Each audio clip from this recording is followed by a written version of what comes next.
Соттон утуп келсем деле мени койбой атышат. Биздин апабыздай болгон эле чоң аял киши көз жашын куюлтуп ыйлап атса, Биз деген бакуш болуп отурса, эмгекчил адамдар азыр мигрант болуп канча көптөр жүрөт, алардын укугу тебеленип атат. 6 уголовное делодан УКМК 3-ünü кыскартып салды. Подделка документ менен Халык банктан 100 миллион акчаны чыгарып кеткен. Камалып турган Абышкаевди бошотуп, анан азыр Сахалинге качырып берди. Бул кишинин айткан дооматы азыр Ташиевдин өзүнө барып такалат. Сиздер деле эмпосуздар. МОП деген чоң акча түшүп аткан жер бар. Бул булак бар, бул евро, доллар. Путевкаларды Казакстанга, Россияга сатып, айыл өкмөттүк отурган жер адистери баш болуп $5000 сурап отурушат. Тиллаев деген депутат 10 миллион сомдук материалымды сатып жиберди. Барын сатып бүткөзөң, о кыргызым, колтугуңдун жүнүн сат.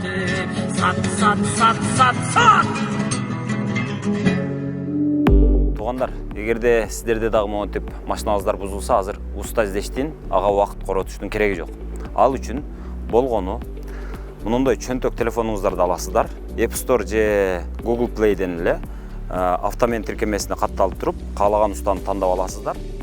А эгерде сиздер дарбаза курдурабыз десеңиздер, же болбосо эшиктин алдына ферма жасатабыз десеңиздер, анда кайра эле ошол App Store же Google Play аркылуу ширетмен тиркемесине киресиздер. Кирип каалаган ширетүүчүнү өзүңүздөр тандап аласыздар. Тандап алып чакырсаңыздар өздөрү келип ишиңиздерди бүтүрүп берет. Мурдагыдай туугандардан, тааныштардан ширетүүчү издештин азыр кереги жок. Так, менин атым Ыдырыс, фамилиям Исаков. Анан удостоверениясы жок, эркин журналист. Ооба, мен билем сени. Мен кайрылганын билесиң. Ооба. Анан азыр жардам берчи, жалгыздык кылып атам ушул эмеде. Ооба, бул эжеке мага көп жолу кайрылган, көп жолу телефон чалган. Жардам сураган. Мен жалгыз болуп атам Кыргызстанда. Ооба. Азия парк таксопаркы болгону 2% төлөм менен сиздерди кызматташууга чакырат. Азия паркка туташып, Россиянын бардык шаарларында жана Кыргызстанда иштесеңиз болот. Лицензия, камсыздандыруу полис сыяктуу кагаздарды мекеме өзү бүтүрүп берет. Диспетчерлер күнү-түнү сиздер менен байланышта болот. А тапкан акчаңызды өзүңүздүн банктык картаңызга ошол замат чыгарып алсаңыз болот. Кирешени асмандан күтпөй Азия паркка азыр катталыңыз. Сизди көптөгөн байгелер жана бонустар күтүп турат. Баса менин атыман катталгандарга иш башы кылып, мекеме өзү 500 рубльды тиркемеңизге салып берет. Сиздин атыңыз Акмарал. Мурунку милиционер, тергөөчү, полковник званияңыз бар. Да. Тергөөчү дегендер өтө процессуалист болушат, мыйзамды жакшы билишет, мыйзам кандай иштейт, аны да жакшы билишет адатта. Анан юридикалык жактан абдан сабаттуу келишет, мен билишимче. Туурабы? Анан азыр мына жерде айтылган, мына ушунча көп нерсени айтып атасыз. Сиздин заявлениелериңиз өтө мындай Күчтүү, өтө катуу. Анан негиздүү. ошонун негиздүүлүгүнө, негизсиздигине бардыгына өзүңүз жоопкерчиликти аласыз. Азыр мен микрофонду толук беремин сизге. Анан ошол жана мага чалып аткандагы, мага телефондо айтып аткандагы нерселериңиздин бардыгын ушул жерде айтып берсеңиз болот. Азыр кайсынысынан баштайлы? Ош пансионатынан баштайлы? Мен Абдыкалык Акмарал Мамановна 27 жыл ички иштер органында иштеп, мен тергөөдө иштедим. 16-жылы мен отставкага кетип, 17-жылы жай айында, апрель айында мен Жалал Абад курортуна барып, ошол жердеги ит ыйлаган курорттун акыбалын көрүп, апам менен бардым эле. Анан бул кайдан каржыланат, бул ушундай акыбалга жеткени бул эмнеси деп Жалал Абад курортунан мен ушул профсоюзга аралашып кеттим. Кайсыл жерде эмне бар экенин бардыгын толук көзүм жетип, мен ушуну менен күрөшүүгө бел байладым. Ошондо дагы мен жалгыздык кылып силерге чыктым жардам сурап. Мен ыраазымын афганец Кожобек Рыспаевка. Ошол мен материалдарымды көтөрүп, жардам берип эме кылды. Бирок ошол кезде дагы Тиллаев деген депутат 10 миллион сомдук материалымды сатып жиберди. Кантип? Жок кылып жиберди ошол. Мен кийин ала албай койдум ошол жигиттенчи. 10 миллион сомдук Жалал Абад курортунун уголовный дело боюнча материалымды мен ошол депутаттан кайтарып ала албай койдум, аркасынан чуркап жүрүп. Мага сиз жардам берди, ага делону бергенсиз. Бергенмин, акыркы экземпляры деп. Ал жерде далилдер бар. Толук 10 миллион кылмыш ишинин материалдары болчу. Анан кайра ал сизге кайтарып берген жок. Кайтарып берген жок. Тиешелүү органдарга өткөргөн жок. Өткөргөн жок, эчтеке кылган жок. Бул баягы Табалды Тиллаев деген. Табалды Тиллаев деген Ал депутат кийин эме болду. Замминистр транспорта болду окшойт. Ошондо мен ошону иштеп жүргөн кезде бул Кыргыз курорт туризмдеги Токобаева Чынара деген кыргыз курорт туризмдин башчысы кабинетине чакырып бир кагазга кол коюп берем деп ошол жерден мага кол салуу болду. 27 күн больницада жаттым. 1-2 аялды чакырып даярдап койгон экен, башыма кирпич менен уруп, анан ошол жерден өзүм эсимди жоготуп, анан больницага кеттим. Астафиралла, андай деген жок. Эме ал адамдын көрдүңөр, генеральный прокурорду эмне деп айтып атат, министр МВД эмне деп айтып атат, анан президенттин окружениясына чейин ошо сөздөрүнө кантип тиги сөзүнө ишенсе болот. Ал наоборот бир ортодогу бир тааныш адам аркылуу $5000 берсин, анан мен прекращу всякие тиги. То есть Токобаевага асылганын токтотом дейт. Ошентип айтырыптыр да. Анан кийин мунун баары туура эмес. Мыйзамдар иштеш керек. Мыйзам түрүндө азыр сотко, допустим, берилген эме туура эмес ар кайсында сүйлөгөн үчүн, реклама кылып айткан үчүн, мындай далили жок сүйлөгөн үчүн эме по защите чести и достоинства деп сотто материалдар жүрүп атат да. Ошо. Анан жанагы сатылган, ошо сиздин тушуңузда сатылган жерлердин баардыгын чечимдери жок, сатылбайт. Анткени то есть аны жеке кызыкчылык үчүн ошол Токобаева өзү саткан дегендей. Мына мен эле азыр эле документально кагаздарды, уставды карагыла, законду карагыла, аякта бир киши сата албайт. Аны деген мындай болот, отдельное юридическое лицо управление болот, анын ээси Совет Федерации болот. Анын чечими жок, сатылбайт. Анан нотариуска жанагынтип, допустим, для улучшения деп жанагындай берилген эмени голубой скулдө ошол жерден нотариуска барганда менчик ээси ким? Совет Федерации. Ошонун документи керектигин анан ошол жерде бүт баарын ал безграмотный турбайбы, тиги өзү юристмин дейт, жазылып турбайбы, дать согласие начальника управления на реализацию деп. Ошо нотариально эле мына өзүңдүн квартираң, үйүң болсо, сага чоң апаңды ким доверенность берет да. Анын үйү болсо, мына сага доверенность. Анан ошондой эле доверенность, распоряжение, бүт мыйзамдуу документтер берилет да, анан ошонун негизинде калган поэтапный эмелери болот, иштери болот. Эксперт болуп баштадыңыз. Азыр кимсиз? Ошону айтыңызчы. Мен эксперт болуп тил жакта иштеп аткандан кийин бул жерде федерациянын председателі Асанакунов Первый Аскерович екен. Эже сіз юрист екенсіз, ушул немени чоң маселени көтөрүп атасыз. Мага келип юротделди башкарып бергиңиз деп мени бул жакка чакырды. Параллельно тил жакта эксперттик ишимди жасап аттым.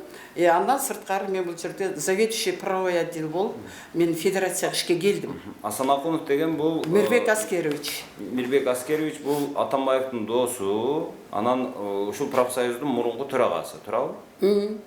Атамбаевдин доосу экенин мен билбейм, бирок Асанакунов ушул жерде реформа кылам, ушул ичкен жегендерди жок кылып ачыктайм деп бул киши башын сайды.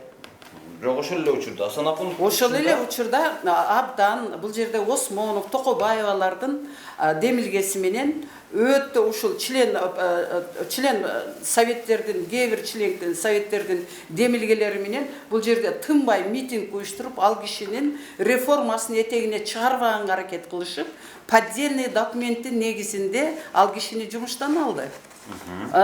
Поддельный бул уголовный иш козголуп, Генеральный прокуратурадан 3-4 жолу кыскарткан жеринен возобновить этип берип, акырында УКМК шаардыкы кыскартып салды. 6 пробелди көргөзүп, ГСУ прокуратура берип атканына карабастан ишти кыскартып койду. Бул жерде Осмонов деген, Канат Досбаевич деген бар. Мына ошол Осмонов мурда бул федерациянын председателі болуп турган. Токтоп турган. Азыр мына 2019-жылы сиз айтып аткан Асанакунов мына достук мейманканасында сиздердин 53% үлүшүңүздөр бар экен, туурабы? Достук мейманканасында. Мен уктум, бирок документин алган жокмун. Документ колунда болбогончо мен сүйлөй албайм. То есть мендеги маалымат боюнча 2019 ошондой, бирок ошондой болуш керек. Достук деген мына Бишкектин борборунда жанагы түндүктүн формасы турган эстеликтин маңдайында достук деген мейманкана бар. Ошол мейманкананын 47% жеке колдорго мурда сатылган, а бирок булардын ушул профсоюздун колунда 53% акциясы калган.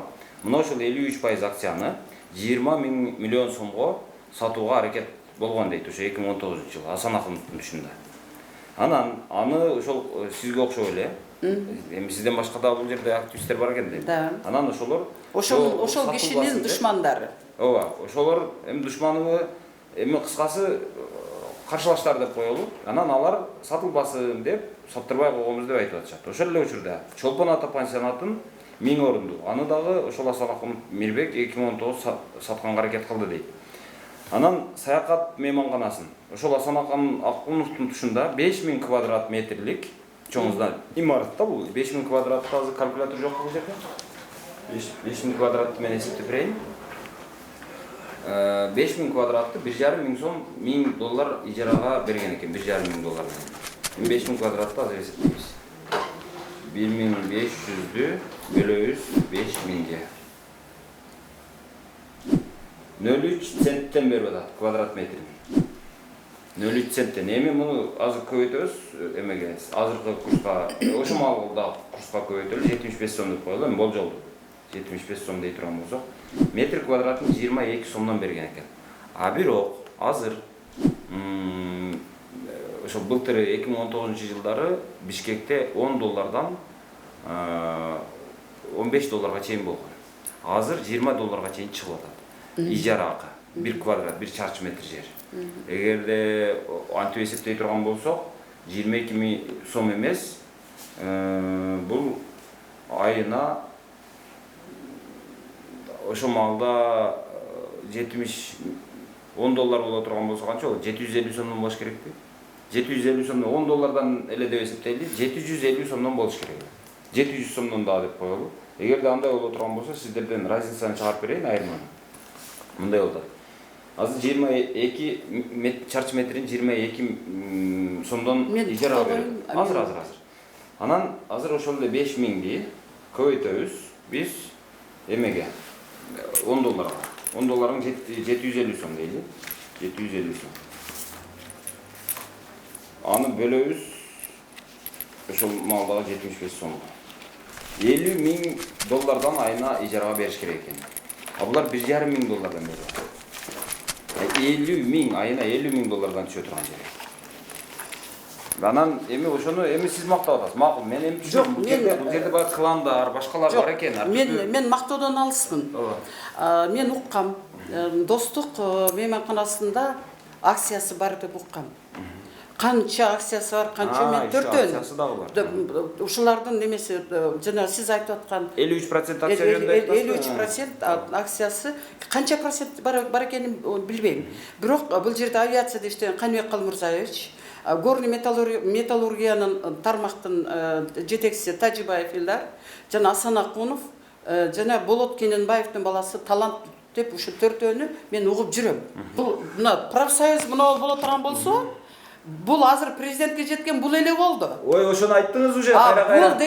Бул деген Кыргызстан профсоюздар федерациясы менен Кыргыз курорттун гана мүлктөрү болду. Эки гана неменин мүлктөрү кетти. Мындан сырткары 19-20 отрасль бар. Отрасльдардагы мүлктөр али былк эткен жок. 19 20 20, акыркысы 20 болуп калды. 20 отрасль тармак. Авиация, дордой, мугалимдер, медиктер, темир жол, жеңил өнөр жай сыяктуу мына 20 тармак. 20 тармактын мүлктөрү, кыймылсыз мүлктөрү булар былк эткен жок. Андан сырткары 6 областтын мүлктөрү турат. 6 область. Булардын мүлктөрүн азыр былк эткен жан жок. Андан сырткары фонд деген нерсе бар. Фонд оздоровления трудящихся и их семьи дейт. Мисалы үчүн сиз мамлекеттик кызматкерден 3 жактуу акча кармалат. 0,25% соцстрахование кетет. 10% соцзащита алат, соцфонд алат. Анан 1,5-2%ке чейин кээ бир жерлерде профсоюзга акча кармалат. Бул бир адамдын чөнтөгүнөн айланып келип, бул профсоюзга түшө турган акчалар. Мындан сырткары бүткүл дүйнөлүк эмгекчилердин тилектештигинин негизинде түзүлгөн МОД деген Çoğun akça түшүп аткан жер бар. Бул булак бар, бул евро, доллар. Мына ушул 5-өө профсоюзду түзөт. Бирөө бир тыйын берген жок. Бирок кыргыз элиме эмгегим ак. Менин балдарыма, неберелериме калсын деген ойдо мен ушундай болуп жүрөм. Бир эмес 2 жолу покушение кылды. Кийинкисинде мен ДТП кылып туруп, машина мени уруп кетти. Дагы мен муну менен чувство жалости вызывать этким келбейт. Бирок мен айткым келет. Мына 6 областтагы, мисалы Ош областы, мына сиз барып келдиңиз. Ош областына Тажиев Толкун деген 6 этаж зданиянын бардыгын арендага берип отурат. Анын акчасы только ошонун чөнтөгүнө түшөт. Ошондой эле здание Ар бир областта бар. ар бир областта бар. Кичинеби, чоңбу ар бир областта бар. Баткенден башкасында болсо керек, Жок, Баткенде дагы бир кичинекей бар. Зато Баткенде лагерлер бар. Эми мына ушу 6 областка караган жерде лагерлер бар. Мына бул мүлктөрдү, мына бул 6 область фоттун акчасын алат. Фоттун акчасын бул ким берет? Соцфонд берет. Соцфонддон мына Бактияр Алиев деген мурда КТРдин жетекчиси азыр соцфондко барып калды. Мен ушул жигиттин мен асылгым келбейт. Бирок жогорку кеңеште берген сөзүнө мен таң калдым да. Бул деген эми чоң жетекчи да акчага байланышкан жерде отурат. 1-числодо акчаны бөлүп берип атам, мына 600 миллион быйыл. Былтыркы 500 миллион түшүп атат, 1-числодо муну бөлүп берет. Ошол акчаны берсе, 15-числодо булар уже барын жерине таркатыш керек. 29 немеге таркатыш керек. Булар лагерлерге, жана областтарга, жана тармактарга бул таркатыш керек. 29 член совет болуп атпайбы бизде, объектилер да. 19-20 тармак, 6 область, анан 3-2 зам менен председатель. Бул член совет болуп кетет. Бирок 26-27 тармакка бул бөлүнөт, областтар менен тармакка булар бөлүнөт. А бул кандайча бөлүнөт? Бул ушул жерде дагы бул чоң коррупция жатат да. Өтө чоң коррупция мына ушул жерде. Бир эле мисалды айтайынчы, мына Токой чарба тармагы. Министр айтып атат телевизордон, массовый информациядан айтып атат. Токой чарбада менде 700 кызматкер бар деп айтып атат. А мейли Кутманова экологияга бөлүп кетти жана заповедниктерди. Мейли ал жакта бир 200 бар дейлик. Мейли 900, мейли 1000 болсун. Ал эми бул Токой чарбанын тармактын председатели Осмонов Канат Доспаевич 17.809 адамга путевка алып атат. Бул деген өлүк жандар. Жок адамдар. А бирок булардын аркасында 1,5 миллион акчаны алып атпайбы? Мына ушул жерди казыш керек. Мына ушул жерде баленин бардыгы. Жана президент айтып, секретиңер бөлүшө албай атат деп аткан нерсе, бул ушул жерде жатат. Бул 19 тармак кандай бөлүштүрүп атат? Энергетикадагы отурган тармак. Булардын да отчет учетун мен жок дегенде бир 50% таза деп ойлойм да. Калган отраслдарга мен 100% гарантия берем, өлүк жандар чекеден чыгат. А өлүк жандардын аркасында бул путевка миллиондогон акчалар. Ал путевканы эмне кылышат? Алышат? Путевканы аны колдо сатышабы, башка адамдарга сатат? Путевканы коммерческий кылып сатат. Булар кандай кылган? Мына азыркы учурда Кыргыз курорт туризмдин башчысы жаңы келди. Жаш бала, 36-35-теги жаш бала. Тумаков Улан Бекиевич деген. Мына ушул бала келди дагы. Эч алы жетпей ушул 20, нар жагы 20, бир жагы 10 жыл, 15 жыл, 14 жыл, 12 жыл иштеп аткан директорлорду чекеден ала баштады. Бул балага чес хвала, рахмат, ушундай чечкиндүүлүгүнө. Чынара Токобаева деген боюнча айтып токтоп калдыңыз. Ошону улантсаңыз, ал киши мурда ушул жерде отурган, анан бул жерден кеткен, анан кайра соттошуп, утуп, азыр эми ушул жерде кайрадан келип отурам деп. Отурам деп атат. А сиз ага көнбөй атасыз. Негизи эле азыркы жетекчи. Көнбөй жатат. Бул акыркы эле бир эмесин айтып берейин, мисал келтирип. Эми ушунча эме болуп калды, айтышыбыз керек. көп нерсени жасап койду. Ал киши бизди карай, биз дагы айтканга туура келет. Акырында мына жерде Апшырада деген сонун жерибиз бар экен, Ош жергесинде. Аябаганда мен ал Ноокатта. Мен ал жерде көрбөп турмун, бирок телевизордон көрдүм. Аябай жайкалган сонун жер. Ошол Апшырата жери өзүнүн баасынан ылдый өтө төмөн баада сатылган имиш. Анан бул жерден өзүбүздөн ичинен эле анын үстүнөн арыз жазышып, кылмыш иши козголот. Кылмыш иши козголуп бул жылдарга узарат. Анан кийин баягы мүлүктүн ээси кожоюну федерацияда профсоюз. Анан акыры баягы кыйналып жүргөн мезгилдеринде мына ушул жерге келип, төраганын кабинетинде ушундай сөздөр болот, ушу жалгыз уулум бар эле. Ошол жалгыз уулумдун жакшылыгын көрөйүн деп калды. Мына жашым деле 60-тан өтүп калды. Мен бул кызматка келбейм, болду. Сиздер сотко барып эле катыш берип, доо арызым жок деп эле коюңуздар. Ошо менен мен өзүм жазып берейин дагы, өзүмдүн ишимди кылайын деген сөздөр болгон бизде. Анан эми 60-тан өткөндө биздин апабыздай болгон эле чоң аял киши көз жашын куйултуп ыйлап атса, күнөөсүн мойнуна алып беремелер бар окшойт. Кызматка келбейм деп атат, барбайм деп атат. Деп анан сотко биздин юристтер барып катыш берет дагы, доо арызыбыз жок, болду, иш токтото берсеңер болот деп анан соттон баягы өзүнүн мындайча айтканда баягы тосмо арыз деп коет эмес беле, ошондой сыяктуу эмесин бере эме кылып атат да. Анан ошонун негизинде ал сотту утуп атат. Утуп алып кетип баягы кыргыз айтып коет эмеспи, эшеги суудан өткөндөн кийин анан баягы тамашасын баштады кайрачы. Сиздерде ошонун жанагы менин кабинетиңиздерде камера барбы? Камера сыртта бар экен. Сиздер болгон болсо иштебейт экен да бизде. Эми бул вакыт өтүп калды, бул төраганын кабинетинен карап көрүш керек да. Бизде болгон эле ушул 3 объект, коридорду буякта карайт экен. Ушул бери эме кылбайт. сиз өзүңүз дагы айтып атпайсызбы? Азыр диктофон жандырып коем деп. Балким азыр жок, отурсаңыз керек. Жок, маселе анда эмес. Бул жер жандырган жок. Мен уруксат алып жандырам да. Эч убакта адамдын мындай жеке эмесине өтпөйм. Маселе жок. Ошого окшогон далилдер барбы сиздерде ошентип аткан?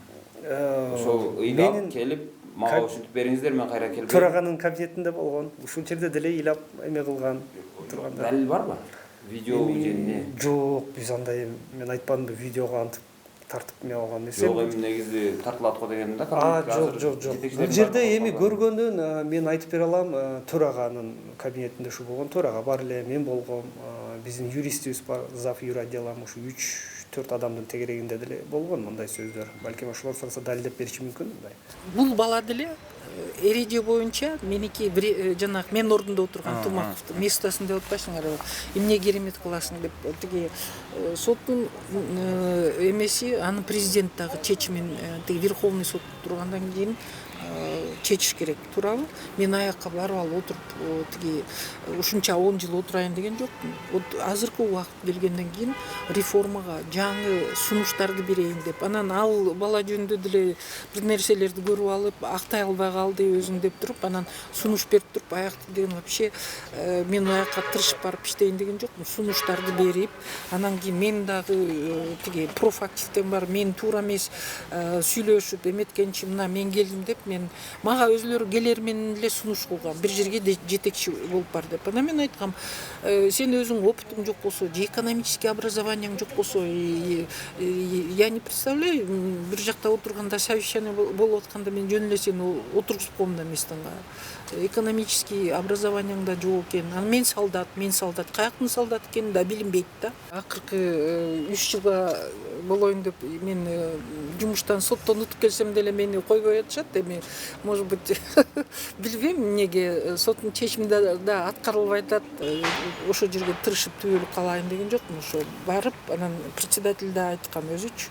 Анан пожалуйста дедим, тиги башка жумушка деле кетип калам, бирок мен эмгек акымды ошо 16 жылдан бери. Анан тиги так нельзя, мен дагы көп салым жасаганба, профсоюзный развитие. То есть 16 жылдан бери эмгек акы алып элексиз? 16 жылдан бери эмгек акымды алган жокмун.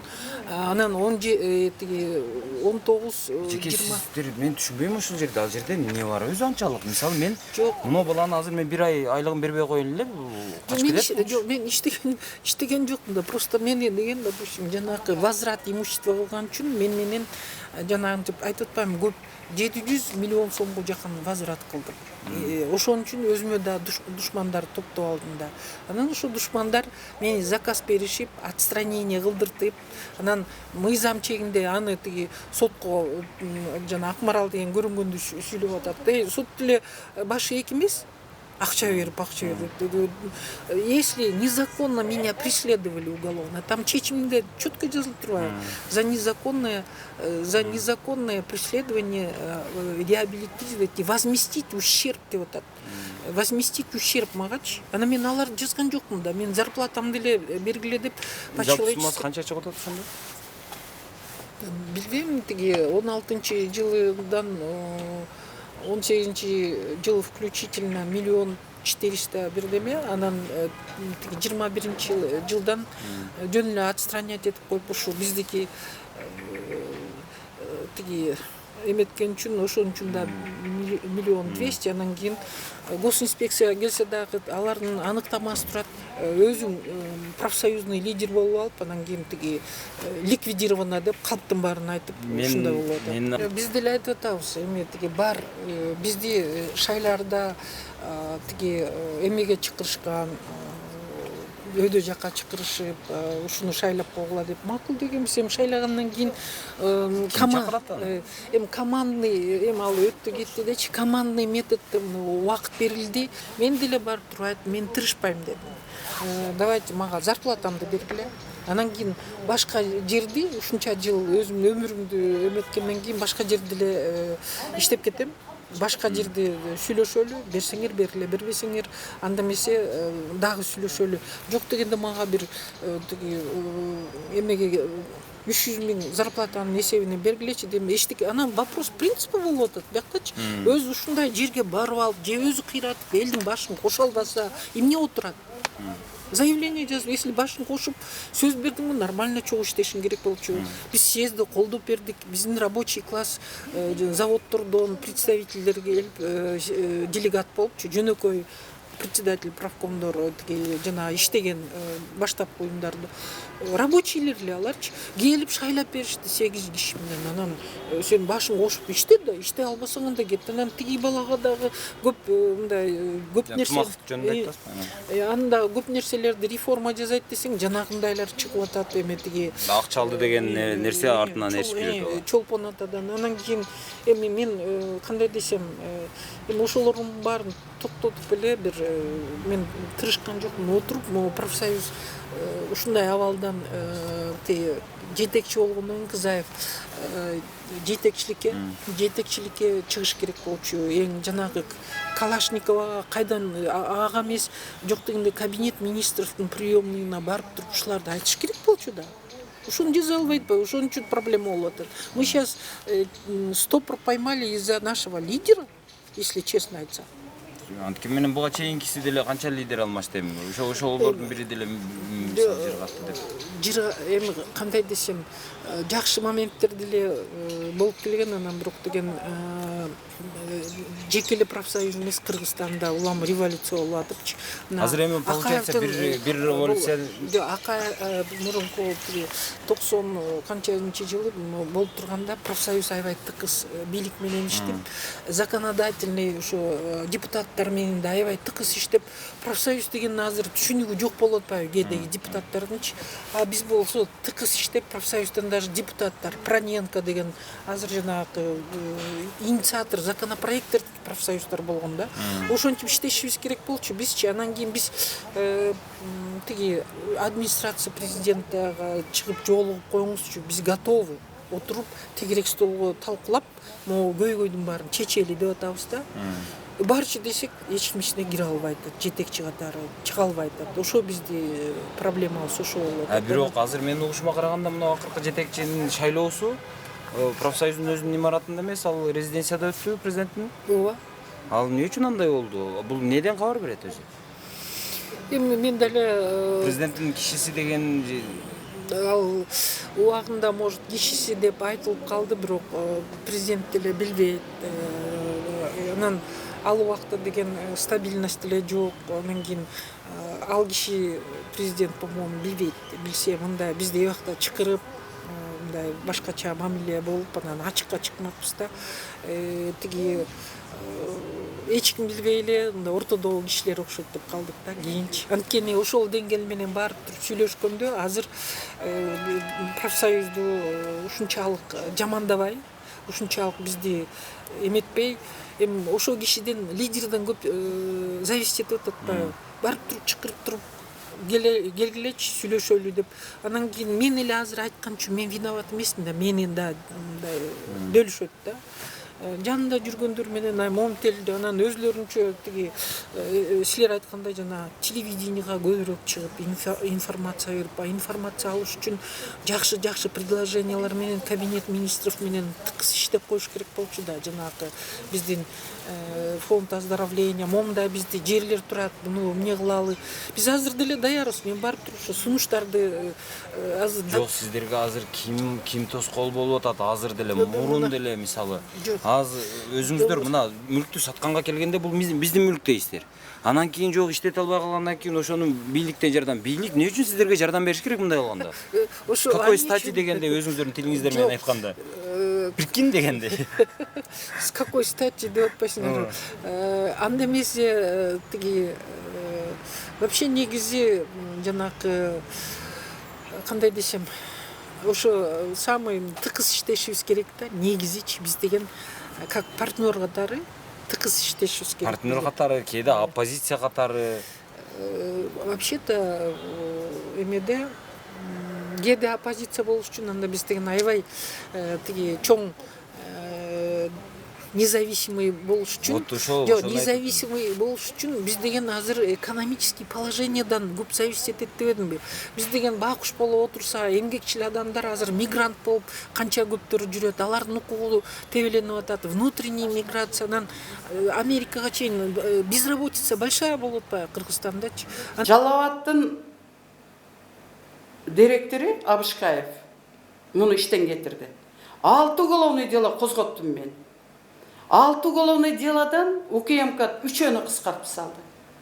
2 миллион 600 миң төгө турган акчаны каматтырып, акырында мен кайра жазып атып, 5 жыл дегенде бул муну каматып, 2 миллион 600 миң төгө турган акчадан 1,5 миллионду республиканский казначейство төгүп беришти. А бул челекти көтөрүп ошол жерде ар кимдин жытын жыттаган эмгекчилердин акчасы болчу. Муну мен түшүнбөй калдым. Ошондо кимге карата иш козголду, ким камалды? Бул Жалал-Абадтын мурунку директору Абышкаев Максат Динадиловичке. Бул фоттун акчалары. Жалал-Абад курортунун. Жалал-Абад санаториясынын. Жалал-Абад санаториясынын мурунку директору бар. Ал ким? Абышкаев Максат Динадилович. Абышкаев. Өзүнүн 2 классташы менен жасалма дипломдун негизинде мына ошол жерде директор болуп бул деген 11 жыл иштеди.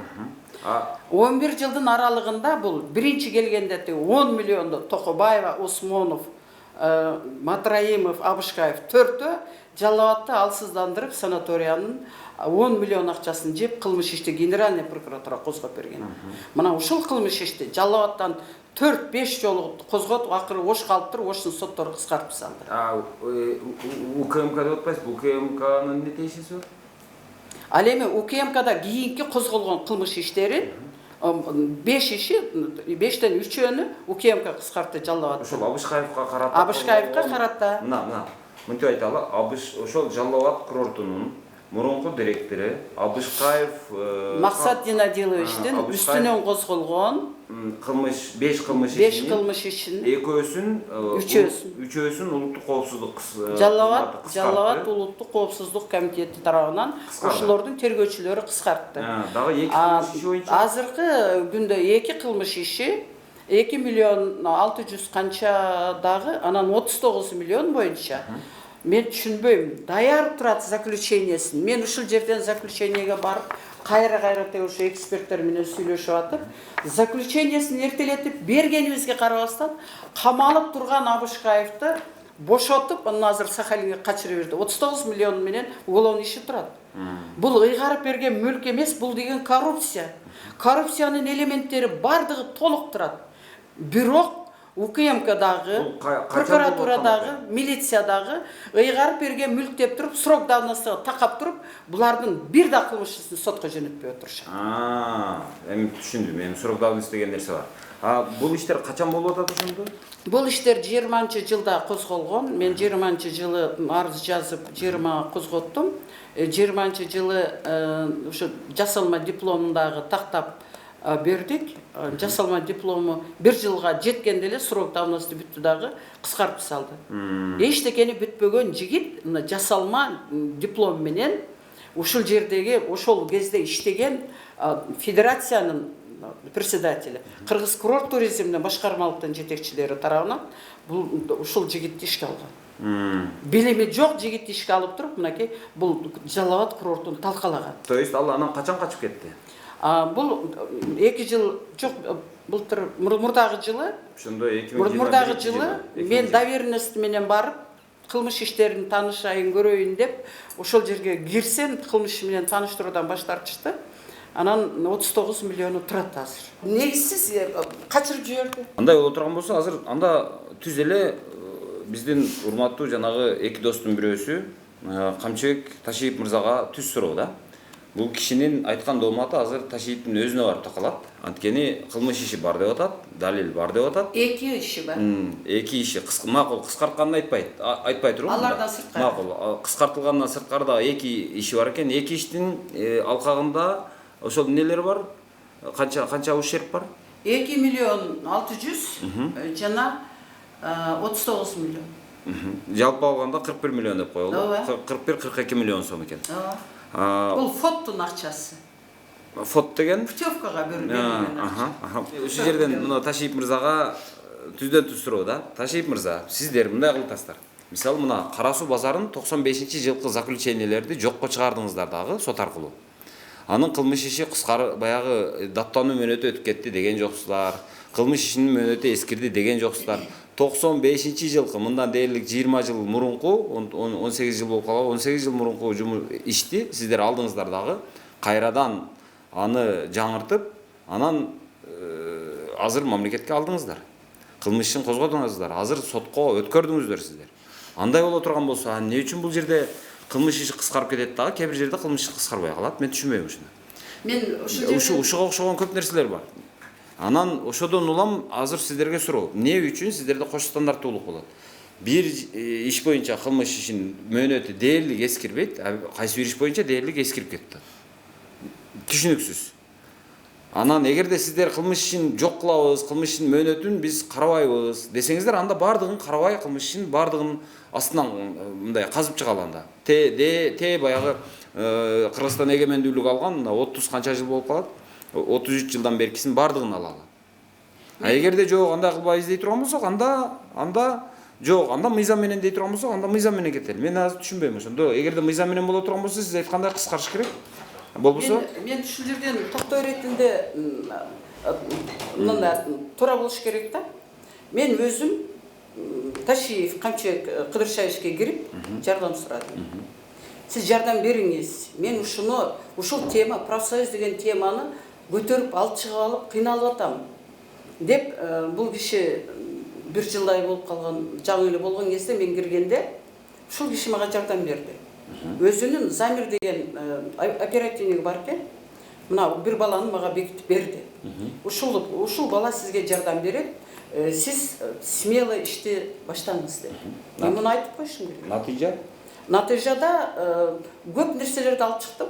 Ооба. Анан мына бүгүнкү күндө ошол эле учурда айтып атасыз сиз. Ошол эле учурда мени азыр адаштырбаңызчы. Мени подставлять этпеңиз. Сиз азыр же Ташиевди мактаң, же болбосо Ташиевдин ошол бир эле Ташиев эмес, негизи эле мен Ташиев деп сүйлөбөйлү, улуттук коопсуздук кызматы дейли. Улуттук коопсуздук кызматын акыркы маалда, жаңы бийлик келгенден бери Ташиев башкарып атат. Эми сиз ага кирдиңиз, ал жардам берди. Ошол эле учурда сиз азыр канааттанган жоксузбу же канааттандыңызбы? Ошол эле учурда бул кишиге дайым кире бериш мүмкүн эмес. Мен бир нече арыздар менен кайрылдым. Бирок бул киши билеби, билбейби, мен таң калам да. Сиз анткениңиз менен Мунун колунда иштеген тергөөчүлөр канча иштерди кыскартат атат. Макул, ошон үчүн институт деген нерсе бар. Бул жанагы улуттук коопсуздук кызматы, бул Ташиевдин жеке лавкасы эмес. Ал институт, ал бир чоң мекеме. Ал чоң мекемеде ар бир адамдын функционалдык милдеттери бар. Ал ошол милдеттеринин негизинде түшкөн арызга реакция кылыш керек адекваттуу. И ошол боюнча алар иш алып барыш керек. Анын бардык ишти Ташиев өзү көзөмөлдөп, бардык ишке өзү сайылып отура албайт. Ал эгерде ошол жерде сиз айтып аткандай кайсы бир эмеси, кайсы бир опери же кайсы бир тергөөчүсү ишти жакшы кылбай аткан болсо сапаты, ал ошол жердеги оперге сөз тийгени, опердин жоопкерчилиги ал ошол жерде каралат. А бирок жалпы алганда анын жоопкерчилиги барып институттун башында турган Ташиевдин өзүнүн моралдык эмес, юридикалык деле жоопкерчилиги бар да. Эмне үчүн ушунча таш ыргытылып атат, анан ал жооп бербейт? А булар келгенде айтышкан, биз жоопкерчиликтин бардыгын өзүбүздүн мойнубузга алабыз деп.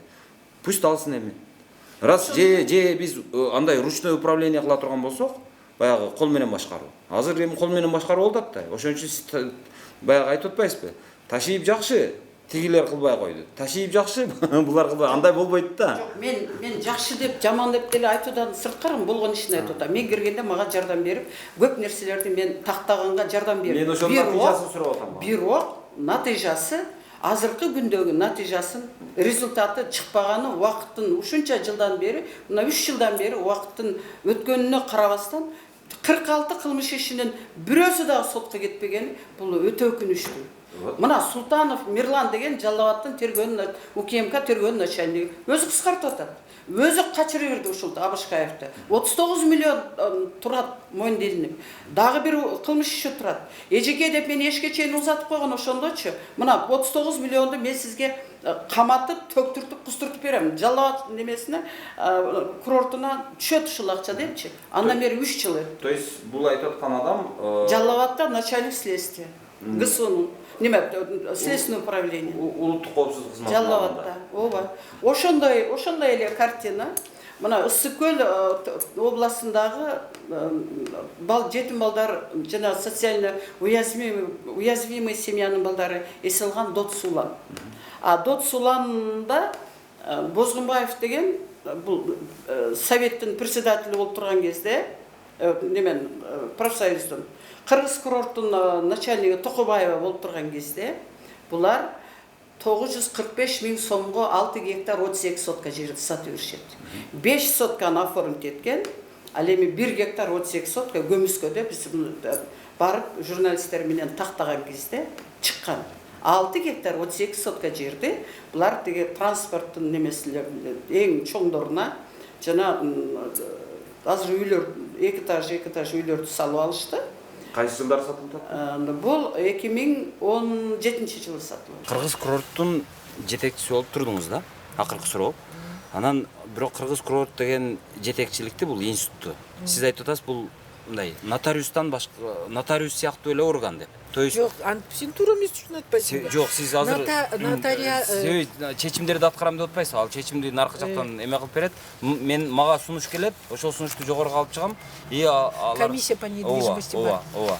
Ошолордун кароосу эгер сатыла турган болсо, аны ошолордун эрки менен сатылат. Бул менин эрким менен сатылбайт деп атасыз да. То есть ал деген сөз нотариусмун эле деген сөз. Мен буга катышпайм мындай деген сөз да эми, туурабы? Ооба. Чечимди сиз чыгарбайсыз, туурабы? Чечимге кол койбойсуз. Чечимди мына устав боюнча уставты документтерин көрдүм беле? Жок. Мына уставта бул жерде беренесинде жазылып турат. То есть эми мында кыргызча жөнөкөйлөтүп айтканда, сиздин жумушуңуз болгону нотариус сыяктуу. Мына положениеде, порученияларында деле жазылып турбайбы? Өзүнүн функциясы жетекчи катарында жазылып турат. Алып кел, муну жаза, тигини жаза дейт. Түшүндүм. Азыр ошол нотариустук кызматка сиз кызматтан баягы кеткенсиз.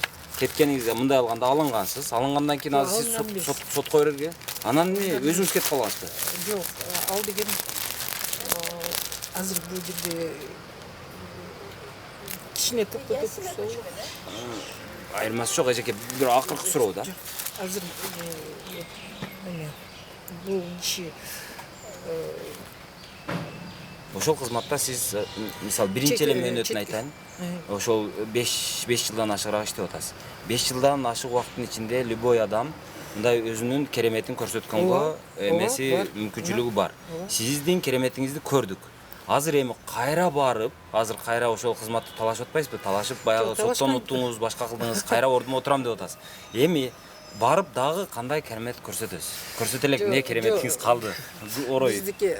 Биздики жана голубой сүкүлдү айтып атпаймынбы? Чоң голубой сүкүлдү жанагы 5 эмесинде ысык суу технический совет менен кытайлыктар менен келип аяка 480 койка места кышы менен иштеп экономически аябай жакшы эме болду. Анан кызыл китептери алына элек болчу. Ошолордун баарын алдык. Ошол жерге тырышып түбөлүп калайын деген жокмун. Ошо барып анан председатель да айткан өзүчү. Анан пожалуйста дедим, тиги башка жумушка деле кетип калам. Бирок мен эмгек акымды ошо 16-жылдан бери. Анан тиги так нельзя, мен дагы көп салым жасаганмын, профсоюзный развитие. То есть 16-жылдан бери эмгек акы алып элексиз? 16 жылдан бери эмгек акымды алган жокмун. Анан 19 20 мен түшүнбөйм ушул жерде. Ал жерде эмне бар өзү анчалык? Мисалы мен муну баланы азыр мен 1 ай айлыгын бербей коеюн эле, качып кетет. Жок, мен иштеген жокмун да. Просто мен деген, допустим, жанагы возврат имущества кылган үчүн мен менен жанагы айтып атпаймынбы, көп 700 миллион сомго жакын возврат кылдым. Ошон үчүн өзүмө да душмандар топтоп алдым да. Анан ошо душмандар мени заказ беришип, отстранение кылдыртып, анан мыйзам чегинде аны тиги сотко жана Акмарал деген көрүнгөндү сүйлөп атат. Сот деле башы эки эмес. Акча берип. Если незаконно меня преследовали уголовно, там чечимде четко жазылып турбайбы? За незаконное преследование реабилитировать и возместить ущерб деп атат. Возместить ущерб магачы. Анан мен аларды жазган жокмун да. Мен зарплатамды деле бергиле деп Жалпы суммасы канча чыгып атат ошондо? Билбейм, тиги 16-жылдан 18-жыл включительно 1 400 000 бирдеме, анан 21-жылдан жөн эле отстранять этип коюп ушу биздики тиги эметкен үчүн ошон үчүн да 1 200 000, анан кийин госинспекция келсе дагы алардын аныктамасы турат. Бирок ушул жерден мен айтышым керек, мурунку тергөөчү катарында бул ыйгарып берген мүлктү, ишенип берген мүлктү ыйгарып алуу деген статьяны коет бардыгы элечи. Бул ыйгарып берип, буга эч ким ыйгарып берген жок да, биринчиден. Экинчиден, бул 400% коррупция. Коррупциянын элементи үчөөдөн турат. Бул статьянын элементичи коррупциянын. Биринчиси эбегейсиз, чексиз бийлик колунда турат. Экинчи, адамдардын тобу менен жасалып атат. Үчүнчүдөн, коом жабыркап атат, эмгекчилер жабыркап атат. Мына 3 элемент турат. Бардыгы коррупция менен козголуш керек. Бирок ишенип берилген мүлк менен козгоп, срок давности менен, мына срогу келди, 10 жылдан өтүп кетти деп эле бул жерде мен ачык эле айтам, бул тергөөчүлөрдүн акчасы, бул акча ойноп атат. Бардык уголовный иштин аркасында акча ойноп атат. То есть бул ишти ким караган? Бул ишти, бул арызды 20-жылы жазганбыз биз. 20-жылы жазып УКМКга бергенбиз. То есть муну дагы улуттук коопсуздук кызматы карап атат. Да, УКМКга бердик эле, бул жерден карап, анан кыскартып коюшту. Бул дагы Жалал атта? Жок, Ысык-Көл областында, Дот Сулан, Тор Айгырдагы жанагы инвалид балдар немелер эс алган жер. Анан кийин муну Бозгунбаев 945 000 сомго Саякбаев дегенге сатып берип атпайбы? 6 гектар 32 сотканы Саякбаев дегенге сатып жиберип атат. Бозгунбаев, Токобаева, Осмоновтар сатып берип атат. Мен УКМКга 20-жылы жазып бергенбиз. Анан бул жерден кылмышчы түшүнүксүз жагдайда кыскарып кетти. Анан мен Генеральный прокуратурага арыз жаздым бул иш боюнча. Ушул Дот инвалид балдар эс алган жерди милицияга өткөрүп бергиле деп. Токтоп туруң азыр. Анан милицияга өткөрүп беришти ушул кылмыш ишти. Азыр. Бул жердин канча гектар жери сатылган? 6 гектар 38 сотка. Бул өзү канча гектар өзү негизи жалпы аянты? Жалпы аянты 22 же 24 гектар. Ысык-Көл областы УКМКсына уголовный делону жөнөтүштү. Генеральный прокуратура. Ал жерге баргандан кийин бул кылмыш иши 3 жолу кыскарды. Эмненин негизинде? Буну коррупция менен кайсы статья менен козгогонун дагы билбейм. Башында ыйгарып берилген мүлктү, ишенип берилген мүлктү злоупотребление менен козгошту. Бирок бул злоупотребление эмес, кыянаттык кылуу эмес. Бул коррупция. Түшүндүм. Анан булар 3 жолу кыскартты. Ким кыскартты? Бул жерде Ысык Көл областынын тергөөнүн начальниги Сулайманов Улан деген жигит бар. Бул жигит кадимки ушул уголовный иштердин үстүндө содагы чайкайт.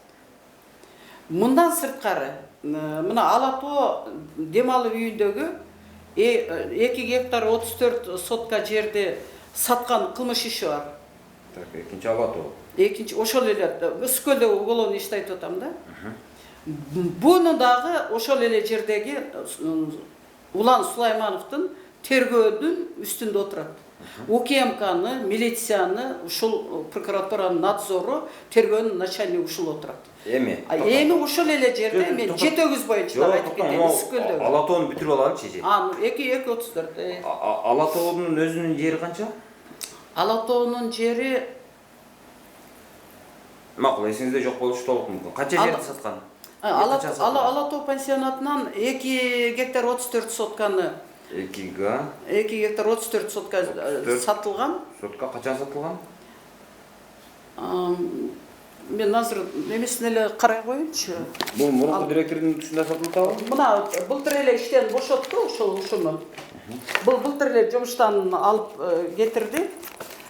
14 жыл иштептир, 14 жыл иштеп, бул киши бир чуук сайып койгон эмес ошол жерге. Бүт морально устаревший Широка, АПКга отдельно токтолуп айтам. Мына Алатоо. Алатоо эс алуу үйүндөгү кылмыш. Да. Мына Ысык Көл пансионаты жерин сурап атасы 2.34. Мына 2.34 красный филигасы боюнча сатылган объекти боюнча. Токтоң ошондо госап качан жасалып атат? 2005 жасалып атабы? Года. Зарегистрирован 22 июня 5 года. Чокул мурукусы болуш керек. Бирок азыр жердин аянты токтоң 2.34 ооба. Сатылган боюнча. Вот ошол 2.34 сатылган, бирок 2005 жасалып атпайбы?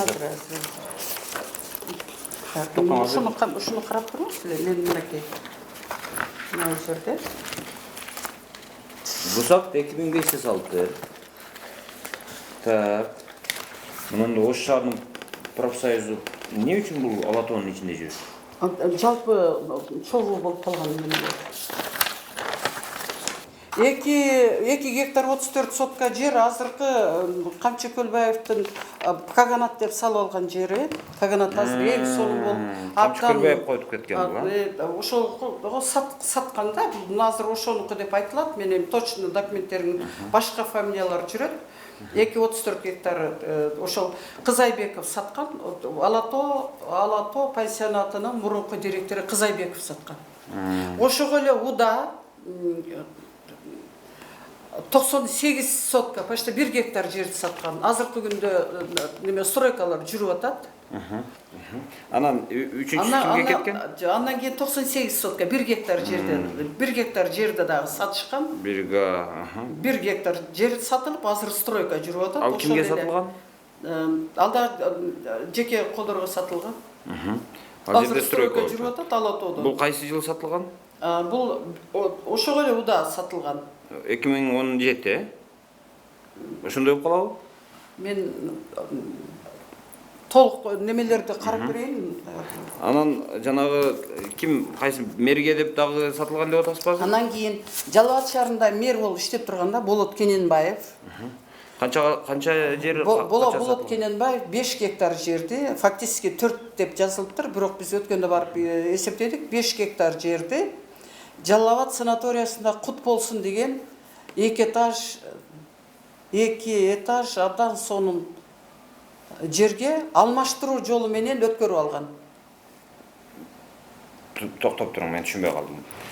Бул Ала Тоо боюнча Ала Тоо боюнча сөз кетип Ала атат. Тоо Ала Тоонун 4 пансионатынын, гектар жери, 5 гектар жерин мена менен алмаштырып алган. то есть Жалал Абад курортун алмаштырган. Алмаштыруу менен өзүнө менчиктеп алган Болот Кененбаев. А Болот Кененбаевдин ошондой эле бул Ысык көл демалуу үйүндө 5 гектар жери бар. Ал дагы сиздердин пансионат. Бизге карайт. Туруп туруң, азыр Ысык көлгө өзүнчө келебиз азыр. Так, ушинтип азыр 3 жер сатылыптыр, а? Жалпысынан алганда 5, 6, 7, дээрлик 8,5 гектар жер. Мен сразу мынакей айтып коеюн. 2,34 гектар 2012 жылы 17 миллион 999 миң 463 сомго сатылыптыр. Так. Бул баягы Көлбаевка деген жер, э? Жок, Көлбаевди неме кылайлачы. Мен точно ал жерде башка фамилиялар жүрөт. Башка фамилиялар жүрөт, эми биз билебиз, эми башка фамилияга айма кылат. 2,34 гектар 2012 жылда 17 миллион 999 миң, почти 18 миллионго сатылыптыр. Жылы Бул жалпы 40 гектар экен. Ала Тоо жалпы аянты 40 гектар экен. 0,96 1 гектар жер 2018 жылы 2 миллион 271 миң 76 сомго сатылыптыр. 98 сотка жер 2018 жылы 271 миң 076 сомго сатылыптыр. Анын 4 гектар жер алмашуу жолу менен сатылган. Андан сырткары 5 гектар жер көмөкчү чарбанын жери сатылыптыр. Мына 40 гектар жерден ошондо болуп атат 5, 9, 10, 12 гектары сатылып атат. Бул 3 эле адамдын катышуусунда сатылып атат. Мурунку Ала Тоонун директору Нарымбек Кызайбековдун инициативасы менен бул жерде отурган кыргыз курорттун башкармалыктын башчысы Чынара Токобаеванын жетекчилиги менен жана федерацияда отурган председатель, азыр ошол кезде председатель ким экенин билбейм, 2018. 2012-де отурган Осмонов же Токтогулов отурган.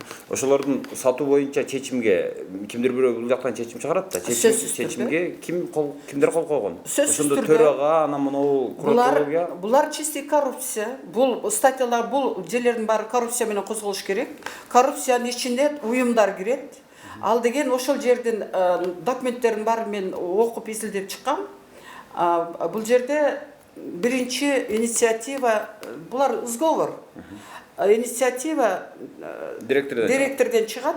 Буларды сүйлөшүлөт башы. Алдын ала сүйлөшүлгөндөн кийин ал эмне деп жазат? Менин мына жердеги зданиемдин үстүнөн суу агып атат. Бул жерим мында каралбай калды. Анан айлыкты бере албай калдык деп туруп, буларды ошондой себеп менен анан ушул объектиге ашыкча налог төлөп атабыз. Же болбосо бизге эч кандай пайда алып келбей атат деп туруп, бул кыргыз курорт туризмге чыгат. Кыргыз курорт туризмдин башында Токобаева өзү контролдоп отурат мунучу. Өзүнөн чыгып атат, чогуу сүйлөшөт. Андан кийин ал бул неме советке алып чыгат. Советтеги жана 29 киши макул болуш керек. 29 мүчөлөргө айтат дагы, анан кийин ошолордун макулдугу менен деп туруп, бул атайын пленумда каралып, өздөрүнүн президиумда каралып, анан кийин советке алып чыгып, советтин протоколу менен булар токтом чыгарып берет. Мына ушул жогору жак анан кыргыз курорт туризм анан жеринде. Бирок ошону сатып атканда булар жанагы профсоюз жөнүндө мыйзам менен мыйзамды жетекчиликке алышпайбы? Себеби мыйзамыңыздарда турат. Мыйзам, устав бар. Жок, устав жок. Профсоюз боюнча мыйзам да бар. Ооба. Мыйзамда эч кандай профсоюз эмгекчилердин мүлкү болгондугуна байланыштуу эмгекчилерге таандык рекреационный зоналар. Рекреационный зоналарга бул дом отдыхтар, жанагы экологияда саналган 10-15 неме бар. Дендрологиялык деп жанагы эч кандай сатууга мүмкүн эмес. Бир сөз менен айтканда, профсоюздун мүлкү сатууга болбойт. Ошондой эле уставда дагы турат. Уставда дагы каралган. Профсоюздун мүлкүн эч ким сатууга укугу жок деп. Өздөрүнүн өзүнүн уставда да турат. Булар анан кантип ошону айланып өтүп кетип атышат? Бул жерде коррупция. Бул жерде ыйгарып эч ким берип аткан жок анычы. бирөөнө бирөө ыйгарып берип аткан жок. Бул жерде кызмат абалынан кыянаттык пайдаланганда бул бир эле адамдын жоопкерчилиги болот. Ал эми бул жерде коррупциянын элементи кетип атат. Коррупцияда бул сговор менен жогору жактагы профсоюздун төрагасы, советтер, Кыргыз курорт туризм жана жериндеги жетекчи. Мына ушулар бул коррупциянын элементтерин түзүп атат. Булар чексиз бийликтен пайдаланып атат. Мына көрүңүз. 11 январда 23 жылы Каримовка, Ысыккөл районунун прокурору Каримовка жазып атам.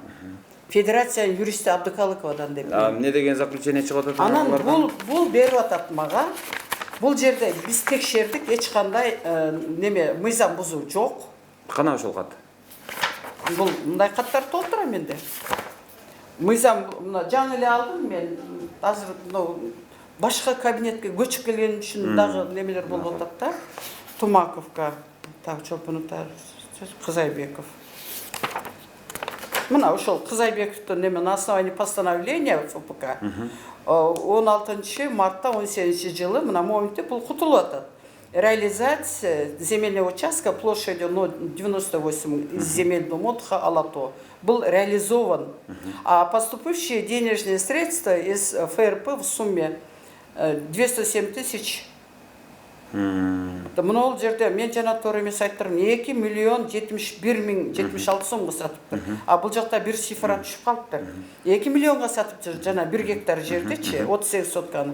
От реализации земельного участка были использованы на ремонт кровли крышка коттеджи. А коттедждерге барсаңыз азыр суу агып отурат. Мына быйыл келип эс алган адамдар кандай жалоптар түштү. 14 жыл иштеген ушул кишичи. 14 жыл ичинде бул крышаларды морально устаревший зданиялердин бардыгы. Бирок эки здание салыптыр ал жерге. Жанагы биринчи 2 гектар 34дөн түшкөн акчага деп мен быйыл барганда өзүм барып көрдүм ошол жерде. Жаңы татынака экөөнү салыптыр. А бирок ал деген мунун мизерде бул акчанын алдында ал 2 коттедж. Мына Алато немеси ушул. Мына азыркы учурда мунун 12 гектар жери сатылып кетип атат. Баары мыйзамсыз, профсоюздун мыйзамына каршы, профсоюздун уставына каршы. Бул жерде коррупция. Федерациянын председатели, член советтер, Кыргыз курорт туризм Токобаева жана Кызайбековдун немеси менен. Мононтип мына 1992 жылы мен бул документтерди өтө кыйынчылык менен алгам. Азыр мен депутаттарга дагы бердим. Кызыккан кээ бир журналисттерге да берип атам, сизге дагы берем. Бул эмне үчүн Москванын немеси постановленияси? Постановление союз таркаганда 22 сентябрь 1992 жылы бул мүлктөрдү өткөрүп берген бизге. Мына бизге өткөрүп берген мүлктөр. Мына биз турган здание, мына гостиница Саякат, Душанбинская 6А. Баасы канча турган ошол кезде. Ошол малдагы баланстык баасы. Турбаза Фрунзенская, Бишкек ферри. Мына ушул жерде мен сразу айтып коеюнчу, Турбаза Бишкек турбазасы. Могул жерде бүт кытайлар келип алып кетпеди беле? Ферри 33дөгү турбаза, могул жерде Бишкек турбазасы. Ушуну Бозгунбаев деген гостиница Достук, так во время правления Бозгунбаева было продано половина гостиница Достук. Так проверить, кому сколько это. Дом отдых Чолпоновича приватизировал часть Дом отдых. Проверить досконально. Так, Маяк. Бул жерде жалпысынан канча мүлктү өткөрүп берген экен сиздерге? Бул деген мисал үчүн бир эле Жалал Абадта канча мүлк сатылып атат. Бирден үстүртөдөн эле жазылган Ош пансионаты. Ош пансионатынын ичинен азыр мына 1,5 гектарды Койчукулов сатып алган. Азыркы күндө 11 иш Ош шаарынын сотунда жүрүп атат. Мына мен өзүм катышып ошол жерде сотко катышып атам. Толтурада бул үстүртөдөн бир эле, мисалы үчүн Ош пансионаты деп эле бир өткөрүп койгон. Ал деген канчадан гектарлаган жатат анын ичинде. Мисалы үчүн мына Турбаза, мен сизге айтып өтүп кеттим. Турбаза Улан, Торайгырдагы. Bunun 6 гектар 38 соткасын сатып жүрүп атат. Мына турпансионаты Ысыккөл, Бос теридеги. Мунун канчалаган жерлери сатылып кетти. Этаждар сатылып кетти. 5 гектар жерин Кененбаев алып алыптыр. Ал жерде депутаттар аралашып жүрөт. Оське бюро, мынакей, мен бюро путешествия экскурсияда мынакей. Оське БПЕ деп турбайбы? Бюро путешествия экскурсия. Ушундайдан Союз кезинде 92-жылы 13 объектини өткөрүп бериптир. 13төн экөө эле калыптыр. Бири Чолпон Атада, бири Таласта. Мына Турбаза бюро путешествия Апшырсай дейт. Апшыратаны да Токобаева сатып бербеди 1 миллион 600 миң сомго. А фактически бул сатылган суммалар бул мындай эмес. Бул боюнча коррупция менен кылмыш иш козголуш керек. Бардыгы коррупция бул жерде. Ош боюнча Ошпан Сенат көрүнбөйт го бул жерде. Азыр жана Бозгунбаев ким деп айтып атпаңар. Азыр мен Ошты неме кылып берем. Бозгунбаев ким деп сурап атпайсызбы? Бозгунбаев деген 2000-жылы бул Бозгунбаев Кыргызстан профсоюздар федерациясынын жетекчиси болуп шайланат. Шайлангандан кийин өзүнүн уулун Бозгунбаев эркинде Бишкек турбазасына директор кылып отургузган. Турбаза профсоюз аркылуу элдин мүлкү болду. Бул дагычы. Ал турбазанын ичиндеги мүлктөрүн, имараттарын бирөөгө коюп туруп, акчаны алып, федерацияга кассага түшкөн эмес. Мен муну баарын текшерип чыктым. Директор кылгандан кийин бул баласы ошол жерде турган бүт зданиялердин бардыгын банкка бирөөгө залогко коюп туруп, банктан акча алып, канча акча алгандысы дагы ал кириштеген эмес. Бирок залогко банк алып койгон. Ал эми жерин кытайлыктарга берип койгон. Мына ушинтип турбаза жокпу бүгүнкү күндө? Азыр жокпу. Биз тиги мага чейинки юристтер соттошуп, аракет кылып, муну алабыз деп абдан аракет кылышыптыр. Бирок кытайлыктар биз мындай иштерди жүргүздүк, жердин бетинде, силер ушуну бизге төлөп бергиле деп туруп, бул сот этегине чыккан калган. Муну ал эми аларга кайтарыш үчүн андай турбазадан 3-4 керек. Кайтарып бериш үчүн алардын. Анын ордунда азыр эмне турат? Анын ордунда азыр кытайлыктар тургузган ар кандай нерселер турат. Кытайлыктарды дагы иштетпесин, алар дагы турат. Бул момундай талаада калган жерге айланды бул Бишкек турбазасы. Бул Бозгунбаев, Сагын Бозгунбаевдин кылган иши, баласы өкөн. Андан кийин Бозгунбаев 2019-жылы соттун чечими менен Кыргызстан профсоюздар федерациясына кайтып келип, 73 жашында кайрадан буга чейин бул Дотусту дагы ушул киши саткан, Торайгырдагы. Ушул киши Токобаева менен саткан. Андан кийин бул 20-жылы бул жака белгисиз жагдайда бул кайра чекелерин мушташып, көйнөктөрү айрылып, тытылып бул кишинин пешенесинен кандар агып, ошентип жүрүп бул спортсмендердин жардамы менен келип, Асан Акуновду кууп чыгышып, бул киши келет 20-жылы. 20-жылы бир 3 айга жетпеген аралыкта бул киши 7 сентябрь 20-жылы чыгарылган, мурдак иштетилген токтомдун негизинде подделка документ менен Халык банктан 100 миллион акчаны чыгарып кеткен. Анан бул киши? Анан бул кишинин үстүнөн 21-жылы мен кайра арыздар жазып 03-02-2021 00-16-16 сандуу кылмыш ишин козготуп, 21-жылдан мына быйыл 23-2 жылдан бери бул кылмыш иши ордунан жылган жок. То есть муну кайсыл органда турат азыр? Бул 1 май милицияда турат. Мен генеральный прокуратурага кайра жазам. Бул 3-4 жолу кыскарды, бирок 5 жолу возобновить этилди. Бул жерде Бишкек шаарынын прокурорлору, мурдагы прокурор Болот Чумабаев менен Марс Кыдыкбаевдин түздөн түз кийлигишип, прокуратура ушул иштин үстүнө жатып алышты. Отурган жок, жатып алышты. Сорушту. Бул Халык банкка которуп атпайбы, соцфонд. Мына ошол жерден поддельный документ менен алып чыгып. Поддельный дегенде кандай? Поддельный дегенде бир акча алганда, мындай сумманын акчаны алганда, основания керек. Bir документ bir гана алганга жарайт экен да. Мурдагы алган 7 сентябрь 20-жылы чыгарылган токтомду көрсөтүп бул акча каражатын которуп алган. Жана максатсыз өзү каалагандай бөлүштүрүү менен иштетип салган. Ушунун негизинде биз арыз жазып 2021-жылдын 4 февралда Бишкек административ сотунун негизинде бул кишини иштен бошоттурдук. Ошондой эле Улан деген мына кылмыш иши бул Бозгунбаев 2007 жылы 27 мартта bir günde 12 документ туралаган. 2007 жылы 27 мартта Бозгунбаев Сагын жана мурунку Кыргыз туризм жетекчиси Токобаева Чынара жарды жетим балдар эс алган Ысык көл районунун Тору Айгыр айылында жайгашкан Улан балдар лагеринин талапка шарттары толук жооп берген бардык инфраструктурасы бар 5 гектар жерди сатууга тиешелүү документтердин баарын bir күндө 27 март 2007 жылы жасап Эми Саякбаев аттуу жаранга 945 миң сомго сатып жиберишкен. Бул факт боюнча Ысык-Көл областынын УКМКсында кылмыш иши боюнча тергөө амалдары жүрүп жатат. Бирок жүрүп жатпай эле Бозгунбаев Сагын менен Токобаева Чынара тарабынан федерацияга келтирилген зыян 29 миллион 973 миң сом болгон. Мына ушул неменин артынан. Бул деген түп-түз коррупция. Бул 2007 жылы бул кандай кызматта отурган? 2007 жылы федерациянын председателі болуп отурган. 2008 жылы бул соттолуп кетип атат.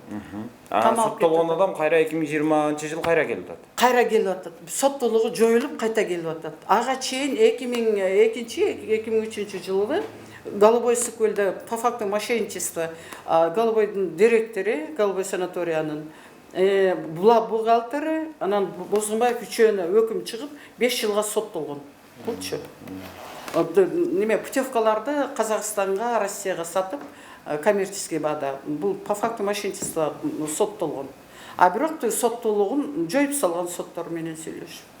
Бозгунбаев профсоюздар федерациясында иштеп турганда Кипр, Дания, Кытай, Турция, Япония жана Швейцария мамлекеттеринде кызматтык командировкаларда болгон.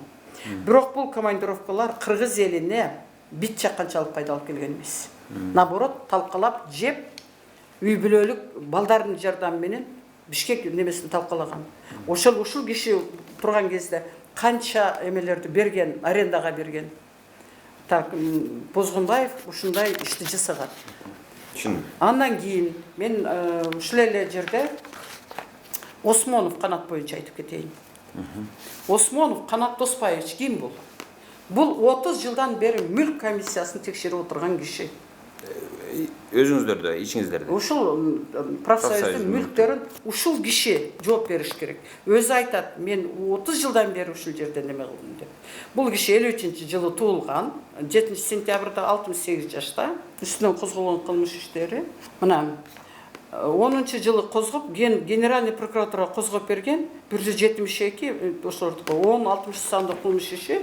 Осмонов Канат менен Токобаева Чынаранын жетекчилиги астында Жалал-Абад санаториясынын 2007-2010 жылдардагы директору Матраев Рахманалы санаториянын алсыратып 10 миллион сомду жеп салган. 2007-2010 11-12де бул уже Ош пансионатына кетип атат. Кыргыз туризм башчысы Токобаева жана Осмонов тергөө органдарына атайын кадатайсы менен кайрылып, арыз дооз жок деп кылмыш ишин кыскартууга аракеттенген. Кылмыш иши тергелип сотко кетерде убактылуу өкмөт Отунбаевага да чыгып, кылмыш ишин кыскартууга жардам сурашкан. Ош Алеме Матраимов Рахманалыны Ош пансионатынын директору кылып, изин жашырып, бул Жалал-Абадтан алып кеткен. Ош пансионатынын азыркы абалы сиз өзүңүз билесиз, барды көрдүңүз. Мына ушул Матраимов Рахманалынын Чынара Токобаеванын Осмоновдун жетекчилигинде ушундай акыбалга келди. Ага чейин бул жана Мамат Карим Койчукулов, Мамыровдор иштечкен. Ошондо жалпы иток кылып алганда Мамат Карим иштеп турган маалда 500 гектар деп атасызбы? 500 гектар көмөкчү чарбасы. Азыр деле бар. 50 гектарбы? Азыр деле бар. Жок, ал сатылган да, же бар? Сатылган эмес. Сатылган эмеспи? Бир наоборот Матраимов сатууга даяр көргөн документтер бар экен, бирок сата албаптыр. Теге бер жактан Койчукулов иштеп аткан кезде Төлөкөндөгү биздин сугат жер, ошол жерде коровниктер болгон экен, коровник сатылып кеттир, бир 4 гектар, 5 гектар жерди сатып жибериптир. Азыр бир дан азык деди же кандай бир неме бар экен, иштеп атыптыр, бирок жергиликтүү тургундар ал жерди бөлүп жүгөрү эгип арендага алып иштетип атышыптыр. Бирок ошол жердин немесин айыл өкмөт арендага берип атыптыр. Жарым жерин. Мен ал боюнча өткөндө командировкага барганда кадастрга бардым, Гипроземге бардым. Ошол жердеги жерлердин баарын көрүп келдим. Абдан сонун жерде экен, Төлөкөнүн ичинде. Бул кызыл китеби жок экен. Ал эми кызыл китепти алалык деп биз аракет кылдык, Ош пансионатыначы аракет кылып арыз жазып берип, анан немеге барсак, мурунку айыл өкмөт менен ошол пансионаттын ортосунда разговор болуп тур. $5000 бергиле, биз кол коюп беребиз чек-аранын чектешкен жерине деп. Чек-аранын чектешкен жери мен ушул жерден То есть бул сөз Матраев менен болуп атабы? Матраев менен азыркы мурунку жетекчилер, да, Матраев кезинде барып туруп ошол жерде өзүбүзгө өткөрөлү деп неме кылса, айыл өкмөттөгүлөр ошол жерде юристи бар экен. Юристи менен дагы сүйлөшүп келдим. Ал жердеги директор бала айтып атат, бизден мурунку эмеде $5000 сурады эле, биз таап бере албай койдук деп. Ошол чектешкен жерге колун коюп бериш үчүн $5000 сурап атат. Мен бул боюнча арыз жазып акимге кайрылдым. $5000 бере албайбыз. Ушуга тиешелүү болгон биздин жерге жөн эле немени берүүнү сурайбыз депчи. Мен азыр ошол картаны көргөзүп коебуз. Мына бул Ош пансионаты боюнча. Ош пансионатынын Төлөкөндөгү жери. Мына 27 гектар болгон экен, азыркы күндө 20,5 гектар калыптыр. Мындайдан турсаң, оң болот. Мына бул космический съемка. Ушунун мына жерге печатын коюп бериш үчүн, мына бул жерге, бул Матраевдин колу мына. Ушул жерге Төлөкөн, глава сельского права Төлөкөн деп Жунусов турат. Жунусовдун кезинде азыркысы деле бергиси келбей отурат. Ушул жерге могу печатты басып, чектешкен мына кадастр сызып берип атат. Ушуну печатты коюш үчүн айыл өкмөттүк отурган жер адистери баш болуп $5000 сурап отурушат. Биз кызыл китеп кыла албай атабыз. Бул жердеги коровниктер, дагы гараждын кээ бир жерлери сатылып кетиптир. Алар кайсы жерлерде жайгашкан? Төлөкөндө. Муну картаны көргөзүңүз, бирок кайсыл жерин мурда кайсыл жери сиздердики эле, кайсыл жери жок? Ушунун баары биздики. 20 гектар 5 Төлөкөндүн ичиндеги жер мынакей, мына бул жер. Төлөкөнүн ичиндеги жер. Мунун азыр кайсыл жери калды ошондо? 10 гектар мына жеринде турат, 9 гектар бул жеринде турат. Жер баары толук бойдон бизге карайт, бирок биз кызыл китеп жасай албай атабыз. Азыркы ал жакта жаңы директор болду, Матраевди иштен кетирдик, өзүнүн калоосу менен. Потому что 2 жылга жакын иштебептир. Ошол жерде 16 адамдан, кароолдордон, ошол жердеги иштеген дворниктерден мен түшүнүк кат алып, барып өзүм командировкага барып эме кылып келдим. Ал ошол жерде 16 түшүнүк катты алдым. 2 жылдан бери Матраев ишке келет, арендадан алып кетет. Анан биз көрбөйбүз, тааныбайбыз деп айтышты. Мына ошолордун негизинде мен докладной кат жазып, Кыргыз-Кuro туризмдин башчысына Тумаков Улан Бекиевичке. Мына ушундай иштебейт экен, 2 жылдан бери келип эле аренда алат экен. Бирөө айтты, 2 ай мурун бир көргөм деди, кароол, мен ушул жердемин деди. Анан бул систематически иште болбойт экен, муну за прогул иштен айдайлык дегенде, бул өзү келип арыз жазып по собственному желанию кетти. Баягы күнү ал мага интервью берген. Ал абдан жакшы иштеп атам. Эч кандай жакшы деген эмес. Абдан жакшы адаммын. Эң туура иштерди мен кылып атам деп интервью берген. Эми ал киши ошол жерде иштесе, мен ошол жерде 10 күнгө жакын командировкада болдум. Биз группа менен бардык. Мына жаңы башкармалыктын начальниги менен азыр Кызаев жөнөттү, ошол жерде барып тактап факт кандай акыбалда экенин бизге көргөзүп алып келиңиз депчи. Мен юрист катарында барып туруп өзүмдүн ишимди жасадым. Эртең менен туруп мен ошо пансионаттын ичин аралап басып нар жак бер жактарын көрсөм, просто айтканга оозуң барбайт, эмне иштер болуп аткан. Аны сиз деле көрүп келдиңиз да. Эмне ошол жердеги притон эмес да, бул эмгекчилердин эс ала турган касиеттүү жери ал жер. Нар жагынан мазар турат. А бер жакта машиналарды коюп алып туруп гостиницаларга барып ит кылып атышат да. Андан мурун жана кесилген немелер боюнча канча антикоррупционный службалар кайрылды. Ал Матраимов ал жерге эч кандай жакшы иштеген жок. Ал алдыга жылдырган жок. Ошол жердеги аренда платаны гана алып жүрдү. Бир кирпичти алып моментип тикелеп, жерде жаткан кирпичти алып тикелеп койгон жок. Кандай акыбалда экенин мен тартып келдим, кааласаңыз мен ошону берейин өзүмдүн соткамдагы материалды. Бир корпус нормальный, бир корпус жок. Ал эми Койчукулов ошол жердеги менчиктеп алган 1,5 гектар, жана как раз сизди урган жердеги нар жактагы салган жаңы корпустарды көрдүңүзбү? Жана узунунан салып койгон алдын тосуп. Ошол жерлер бары 1,5 гектар жер. 1,5 гектар жердин 15 объекти турат. Андан сырткары 9 корпус менен 6 корпустун ичинде мындай комната кылып бөлүнгөн да, мына ошолорду дагы бөлүп сатып берген. Кимге саткан Койчукулов? Баласына саткан, кызына саткан, Матраимов саткан. Бул жана 1,5 гектар боюнча айтып атам. Матраимов да саткан. Матраимов да саткан. Матраимов өзүнө да алган, Матраимов балдарына да берген. Кана ошол документтер? Мына сот процесстерди берейин сизге. Ал деги эле таптаза иштедим деп атпады беле? Койчукулов, эрке Койчукуловду алганга үмүт жок. Ал таптакыр эле ал ошол притон иштетип, сойкукана ачкандан башкага баш жетпейт экен. Мынакей. Эми ошо сойкуканадан жүрөгүм түшөт да. Мына Ош пансионатынын ичиндеги мынакей сатып алгандар. Мына дуарыздар. Мынакей. Ушулардын ичинде Матраимов дагы бар. Ал эми ал жердеги жанагы 32 адамга берилген жер боюнча 6 гектар боюнча. Бул өзүнчө тема. 2 этаж үй салып турбайбы ар жакта? Ал 2 этажды бул негизги ошол жердеги рычаг кимдин колунда турган? Тажиев Толкундун колунда турган. Мына сиз бар интервью алдыңыз. Мына ошол Тажиевдин өзү салган. Мына списоктор бар менде барды 32 адамды.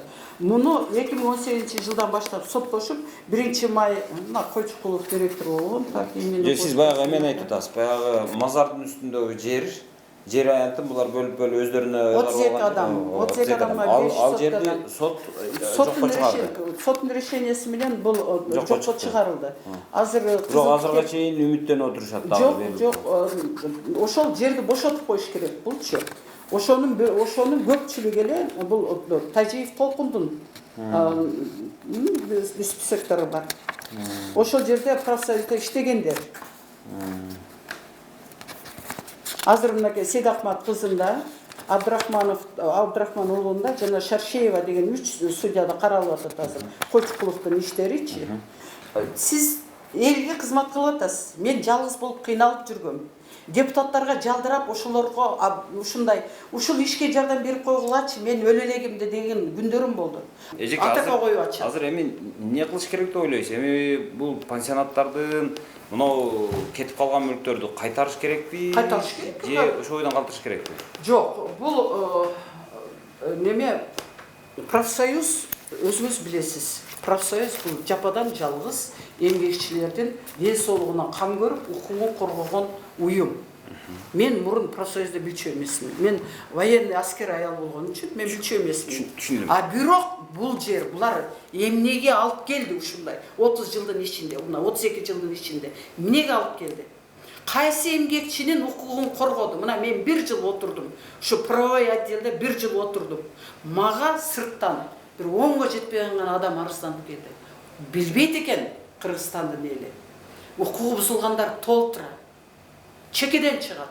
Наристе балдарды айтпайлык, эне болуп 5-6 баланы төрөгөн аялдар эмне болуп атат?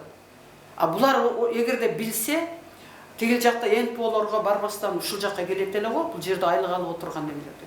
10го жетпеген адам келди мага. Жок, өзүнө сиздер деле НПОсуздар да. Анан мен өкмөттүк эмес уюмсуздар да мындай алганда. Сиздер өкмөткө баш ийбейсиздер. Өкмөттөн көз карандысыздар. Көз каранды эмессиздер. Демек бул мындай алганда өкмөттүк эмес уюм да, бул эми расмий, бирокчу бул профсоюзду күчтөндүрүп, профсоюз кылып турган татнакай болуп кийимиң жок болсо тойго бара албайсың да, туурабы? Профсоюз кантип профсоюз болуп турган? Профсоюзду фонд соцфонд акчаны берип турган үчүн бул көркүнө чыгып миллион акчаларды булар теги өзүнө менчиктеп алган. А бул жерде биздин жетекчилердин убагындагы мынакей Кудайбердиев иштеп турду немеде. Мына ошол соцфондду канча жыл жетектеди. Эмнеге ошол киши акчаны берди, мына миллиондогон акчаларды берди дагы, ошонун жообун сурабайт. Биринде берди, акчаны которду, 25-inde ошонун столунда кайсы отраслга, кайсы областка кимге бөлүндү, фамилиясы менен ошонун столунда туруш керек. Бул положениеде бар. Муну азыркы соцфонддун начальниги дагы билбей атпайбы? Эженин сөзүн угуп отуруп, бул жердеги ар бир пансионат боюнча өзүнчө чыгарылыш кылыш керек экен. Ар бир буга чейинки төрагалар боюнча өзүнчө кылыш керек экен. Ар бир пансионаттын директорлори боюнча өзүнчө, анан ар бир тармак боюнча өзүнчө иликтөөлөрдү кылыш керек экен. Демек бул жерде азыр бул бир нече серия жанагы Санта-Барбара иликтөө болгудай. Мен мынчалык деп ойлоп атам эле.